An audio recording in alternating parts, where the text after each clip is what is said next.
Minasan konnichiwa. Okay, this vlog is going to be a little bit different. Today's topic is trash separation. I'm going to have a new ALT coming in, my successor, who will take this apartment over and take my job over and in the next 6 months. And the thing is, I want to explain to this ALT, hello Nate, new ALT, this video is sort of kind of for you. People back home and new ALTs. When I first came here, I was terrified to throw away trash for about a month because I didn't understand how it works. It's actually that complicated. And I found that I wasn't the only one. Okay, a lot of people are terrified of throwing away their trash, and it's not a big deal. It's just that they just don't understand how to do it. New ALT, I don't want you to do what I did. What everyone does is basically they just keep their trash for 2 months and they throw nothing out because they're terrified of doing the wrong thing in Japan and getting yelled at later on. Because that actually does happen. People actually do track you down and they yell at you if you do your trash incorrectly. I've heard stories. So okay, let's begin. I'm going to go ahead and show you a poster. Yes, they actually need a diagram to show you how to throw away trash in Japan. Actually, trash varies from area to area. Each place has their own trash separation rules, and you have to learn them when you live in your town. There's 3 types of trash. Moeru gomi, that's burnable trash. Okay, so we've got what they call, namagomi right there. Anything that can be, anything organic, like fish bones, banana, fruit peels, that type of thing. Any organic biodegradable trash is considered moeru gomi. So they've got, some crumpled up paper. Some certain types of paper are burnable. Diapers, they've got hangers, CDs, floppy disks. Yes, it's 2012 and Japan still uses floppy disks and VHSs and cassette tape. Containers, clothing, oh whoa, I didn't know that. Some plastic bottles are considered burnable. Okay, next we have moenai gomi, which means it can't be burned, unburnables. Okay, glass products, metal products, certain electronic devices. Let's see here. Cartons and things like that. Recyclable trash like plastic. Plastic products must be collected and disposed of in a separate way. Okay, next we have the what is this? The recyclable trash. Trash like paper. This is the kanji for paper, and the 2 arrows indicate something that can be recycled. All paper products need to be newspapers, milk cartons, cardboard. Need to be bottles, pet bottles. Need to be disposed of in a special way. Okay. Yes. This is a calendar indicating exactly how to throw away your trash. It's February, so black indicates a black number, a black day, if you will, indicates a day when trash is not collected. Okay, a number with a pink box indicates a day where burnable trash, this thing, what I was talking about before, is collected. With a orange, a green diamond. A green diamond is plastic trash and unburnable trash, and a yellow circle day is recyclable trash like paper and things like that. Okay, pet bottles, and so forth. There are actual special collection points for trash. You have to take them out at a specific time. For me, it's before 8 a.m. on the day in question, and it has to be dumped in a certain place, and it's very, very complicated. ALT, I will draw you a map, and I'll ask people to show you where the collection points are, and they change year to year. So so you have to keep. It's not the same one. You have to keep aware of it, and it's not in front of your house or apartment. I've collected my trash cans. I have 3 trash cans in my apartment. Okay, this is a moeru gomi. I'm gonna show. This is the one that. Okay, so as you can see, that's my trash. It's avocado peels and tissue paper and things like that. Q-tips, I mean, things that you would ordinarily consider. That's most of it's going to be like the trash that you deal with new ALT is going to be just burnable trash. Burnable trash must be collected in this yellow bag. And this bag is specially marked Kagashi Shite to Moeru Gomi.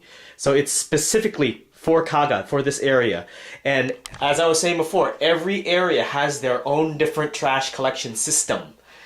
What I'm telling you may not be applicable to someone living in Osaka or Nagoya or something like that, you know. So yes, and these are bought at any grocery store.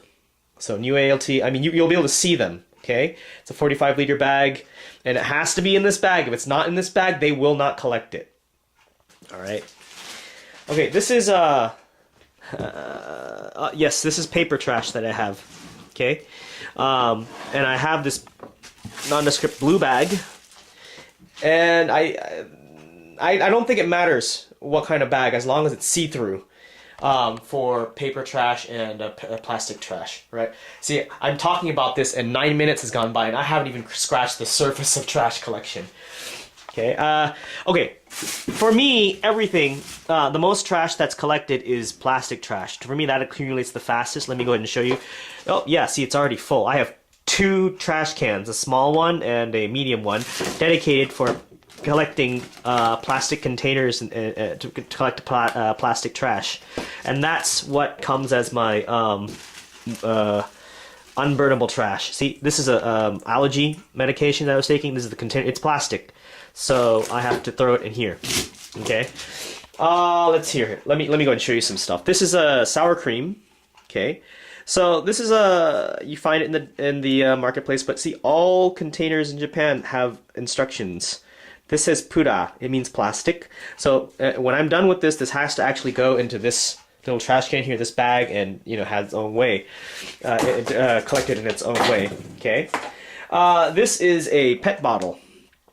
How do I know that it's a PET bottle? Well, it says PET. Right there, PET. And yes, it has that pura symbol on it. It means plastic. So when I'm done with this, I actually have to, okay, here's the thing. I have to rip this off. I have to rip that label off. Put this in that bag. And then, see, here's the thing though. A PET bottle is a different type of trash.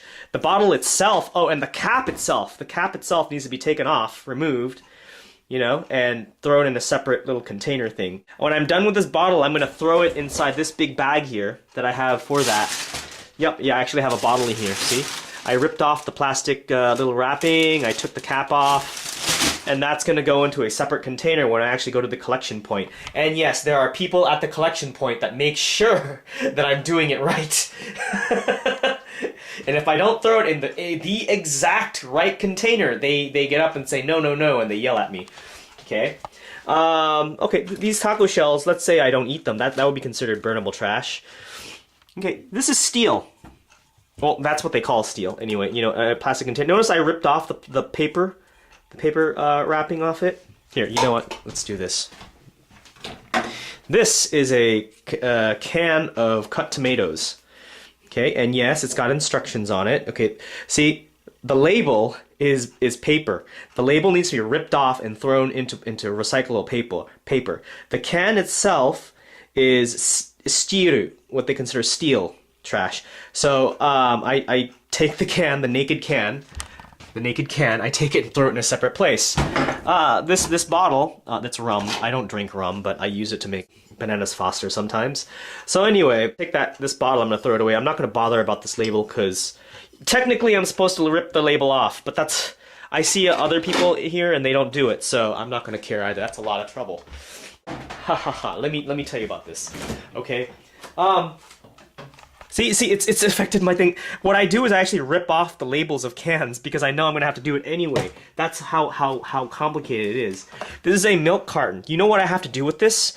I actually have to, okay, when I'm done with this, I cut the milk carton out. Cut out all the individual sides. Okay, cut it out. And tie it together with other milk cartons with paper string. And you have this pile, and you take it, and that's how you're supposed to dispose of your milk cartons. That's just incredibly difficult. to me. When a person first arrives in Japan, you're going to notice that Japan in the public areas has no trash cans. There are very few public trash cans. And it affects life here in Japan. I mean, if you buy something, let's say a can of Coke or like a bottle of juice, you're stuck holding that piece of trash. I mean, from where I come from, the States, you would just toss it in the first trash can that you see. But in Japan, there's no trash cans, and you're responsible for your own trash. At first it's really inconvenient because you want to throw something away, but like a piece of paper or something, but there's no trash can, so you keep it. And the thing is, I became used to it, and it's sort of like an elegant system because now, for me, I think about what I'm going to buy. Like if I'm out walking and I want a bottle of, say, water or juice or something, I have to think about it. Do I really want that? Because when I'm done with the bottle, I'm going to have to hold on to that bottle until I find either A, find a trash can, or B, get home and then throw it away. And it does. It affects how I buy things. I'm not nearly as wasteful as before. I mean, yeah, I don't buy Cokes and sodas. I didn't do it in the States that much anyway, but here, yeah, it's because of this really complex trash system. I tend to be less wasteful. It's actually sort of kind of elegant. The other cool thing to notice about how it affects Japanese society is that you can have a group of, let's say, 6,000 people getting together for an event, and at the end of the event, when everyone leaves, there's almost no trash. None. I mean, it's amazingly clean. Maybe a few scraps here or there that one person could actually pick up. I think Japanese society in Japan, that's the only place that can actually happen. Yeah, that's trash collection here in Japan. It's crazy. Okay, I think I'll sign off now.